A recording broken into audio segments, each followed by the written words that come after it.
পানী মানুহৰ কাৰণে প্ৰয়োজন। পানী অবিহনে মানুহ কেতিয়াও জীয়াই থাকিব নোৱাৰে। ঠিক তেনেদৰে পানী যেতিয়া অত্যাধিক হৈ যায় তাৰ ক্ষতি হয় মানুহৰ লগতে জীৱ জন্তু সকলোৰে ক্ষতি হয়। প্ৰাকৃতিক সমস্যা, প্ৰধান সমস্যা বুলি ক'ব পাৰি হৈছে বানসমস্যা, বানপানী। যিহেতু আৰু বাৰিষা কাল ব্ৰহ্মপুত্ৰ ব্ৰহ্মপুত্ৰৰ এটা ভাগ হৈছে দিখৈ, আৰু দিখৈ নৈতো পানীয়ে পূৰা উভৰি পৰিল আৰু সেই একেই অৱস্থা আজি পুৱাৰে পৰা আমাৰ গাঁওখনতো খুব দুয়ো কাষে চাব পাৰিছে বানৰ সমস্যা হৈ গ'ল। এইফালেতো মানুহে নাও লৈ অহা যোৱা কৰিব হৈছে। আমাৰ ঘৰতো সোমালে যিহেতু সেইকাৰণে ময়ো যাওঁ এতিয়া মাহীহঁতৰ ঘৰলৈ। পানী অলপ কম হ'লে যে ঘৰত থাকিব পাৰিম তেতিয়া আহিম আৰু মায়ে বা আহিব পাৰোঁ মামাহঁতৰ ঘৰলৈ। এনেকৈ ভঞ্জানো গ'ল, আমিও এতিয়া ওলাই আহিলোঁ, যাৰ ফলত মানুহৰ খুব ক্ষতি হৈছে। কিন্তু আমাৰ গাঁৱত একদম ৰাস্তা বুলিবলৈ এটাই ৰাস্তা আছে, সেইটো হৈছে ট্ৰেইন ৰাস্তা।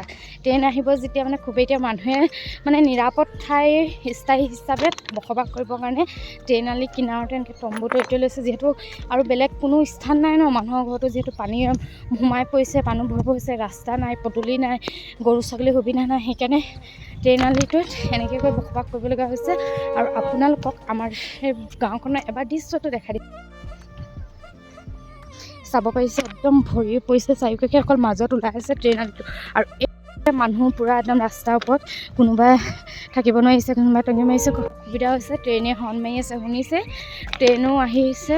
একদম আৰু খুবেই এটা দুখ লগা পৰিস্থিতি। কিন্তু বহুতেই ডাঙৰ পানী হৈছে, সোনকালে শেষ হৈ গ'লেও হয়। পানী যেতিয়া ওলাই যায় একেই অৱস্থা, কেঁচু ঘৰৰ ভিতৰত সোমাই পলস পৰে, সেইখিনিও এটা ক্ষতি। বহুতেই মানুহৰ জীৱনকে বহুতে ক্ষতি হয়। সঁচাকৈ বান সমস্যা বুলি ক'বলৈ গ'লে বহুতে দুখ আৰু বুলি ক'ব। বান সমস্যাত ভুগিছে তেওঁহে বুজি পায় ইয়াৰ পৰিস্থিতি কি হ'ব। পানী দেখিবলৈ বহুত ভাল, পানী খেলিবলৈ বহুতে ভাল পায়, কয় ইচ্ছা আমাৰ এটা লোক। কিন্তু প্ৰকৃততে যেতিয়া পানী ভৰপূৰ হৈ পৰে, যাৰ ফলত ধৰি লওক কেঁচু জোক সকলো পোক-পতংগৰ ভিতৰত সোমাই পলস পৰে, কিমান ক্ষতি হয়, কিমান উদ্ভিদ ক্ষতি হয়, সেয়া বুজিব নাই। আমাৰ গাঁৱৰ অকণমান দৃশ্য, কিছুমান ট্ৰেইনৰ ওপৰত বহি আছে, কিছুমানে মাছ ধৰি আছে। আমাৰ মামাৰ ঘৰৰ দুৰৱস্থা।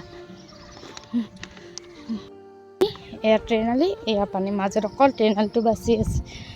যেতিয়া বসবাস কৰিব ঠাই নাইকিয়া হৈ যায়, তেতিয়া এনেকৈ ট্ৰেইন আলিতে আহি বহি থাকে। এইফালে গৰুকো আনি কিনাৰত বান্ধি থৈছে, যিহেতু গৰু জীৱ জন্তুৰ কোনো ঠাই নাইকিয়া হৈছে। এইফালে মাছ মৰাই ধুনীয়াকৈ মাছ মাৰি আছে, বহুতে মাছ পালেও লৈ যিহেতু ট্ৰেইন আলিত বহি আছে। কিন্তু সাৱধানো হৈ থাকিব লাগে। সাৱধানটো এই কাৰণে, কোন সময়ত ট্ৰেইন আহি যায় গমেই নাপায়।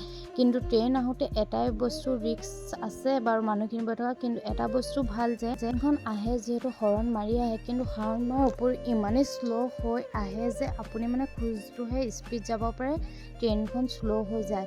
আৰু ইমানেই শ্ল' হৈ যায়, আৰু শ্ল' হোৱা আৰু এটা কাৰণ আছে, এই ট্ৰেইন আলিৰ তলেদি যিহেতু মাটিয়েদি ইপাৰৰ পৰা সিপাৰলৈ পানী গৈছে। সেইকাৰণে ৰেলৰ কৰ্মচাৰী কৰ্তৃপক্ষই সেইটো বস্তু বাৰে বাৰে পুলিচ হওক, এনেকৈ কৰ্মচাৰী হওক আহি চেক কৰি আছে, এইটো ইনফৰ্মো কৰি আছে। সেইকাৰণে হয়তো ট্ৰেইনবোৰ লেটো হৈ গ'ল বহুত, যিহেতু মানুহৰ জীৱনৰ লগত জড়িত প্ৰতিটো বস্তুৱেই ন। সেইকাৰণে যিহেতু ট্ৰেইনখনো এনেকৈ শ্ল' কৰি দিয়া হৈছে, যিহেতু ট্ৰেইনখনৰ তলেদি পানী নিগৰি আছে। ট্ৰেইনখনতো হাজাৰ হাজাৰ মানুহ আহিছে। এইফালে ৰাস্তাৰ মাজত মানুহে খৰালি জাল মাৰি মাছ ধৰিছে।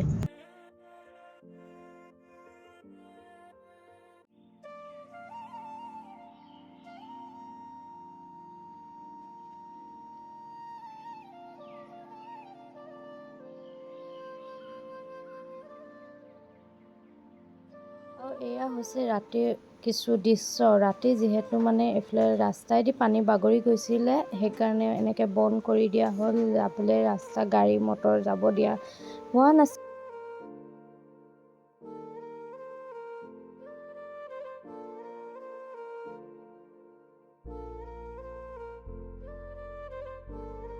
গুচি গৈছিলোঁ মাহীহঁতৰ কাৰণে, কিন্তু তাত যিহেতু আছোঁ, ঘৰৰ যিহেতু এনেকুৱা এটা অৱস্থা গাঁওখনৰে, সেইকাৰণে যিহেতু তাত থাকিব নোৱাৰি আকৌ আহি গ'লোঁ ঘৰলৈ এপাক। ঘৰৰ দৃশ্যটো, গাঁওখনৰ দৃশ্যটো চাবৰ কাৰণে, যিহেতু মনটো খুবেই বেয়া লাগি আছিলে। তাত আছিলোঁ যে অকণমান শান্তি লাগি থকা নাছিলে, সেইকাৰণে মহাতিৰ লগত ৰাতিয়ে আহি আকৌ এপাক চাই গ'লোহি আমাৰ ঘৰৰ দৃশ্যটো।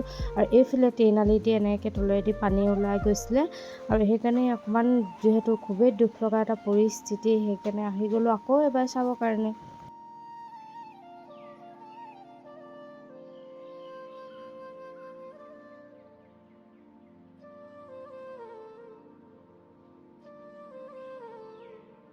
আৰু এয়া হৈছে ৰাতিপুৱা পৰিৱেশ। যিহেতু মাহী গ'লে গুচি গ'লোঁ, আকৌ আহি গ'লোঁ ৰাতিপুৱা চাহ লৈ। কিন্তু আমাৰ গাঁৱৰ পৰিৱেশটো দেখাইছোঁ অকণমান তেতিয়া পানীটো শুকাইছিলে যদিও ইমান এটা শুকোৱা নাছিলে, 2 আঙুলমান শুকাই।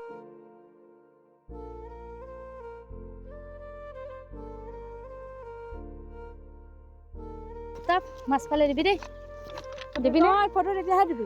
ফটো তেতিয়াহে দিম, তই মোক মাছ দিবি। একদম তই মাছ দিবি, মই ফটো দিম। আৰু একদম গৰু বান্ধিব জেগা নাই, এইফালে এনেকৈ মানুহে তম্বু তৰি তেনেহ'লে কিনাৰতে এনেকৈ বান্ধি থৈছে। এইফালে ছাগলী, গৰু ছাগলী ৰাখিছে, ইফালে ছাগলীফালে একদম ধুনীয়াকৈ বনাই লৈছে একদম।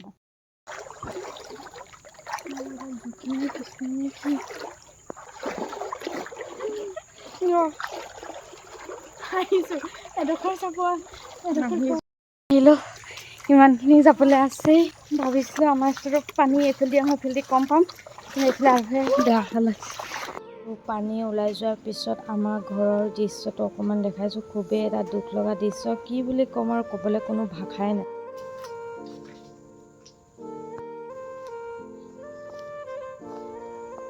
ঘৰলৈ আহিছোঁ, কিন্তু ঘৰত আকৌ থাকিব নোৱাৰিলোঁ। আকৌ এতিয়া ৰিটাৰ্ণ হওঁ। এয়াই হৈছে আৰু অহা যোৱা চব পাইছে চব।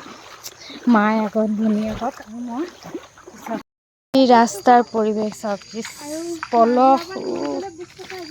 ইমানটোতে ভিডিঅ'টো সমাপ্ত কৰিছোঁ। তেন্তে আজিলৈ বাই বাই। আকৌ লগ পাম নতুন এটা ভিডিঅ'ৰ সৈতে।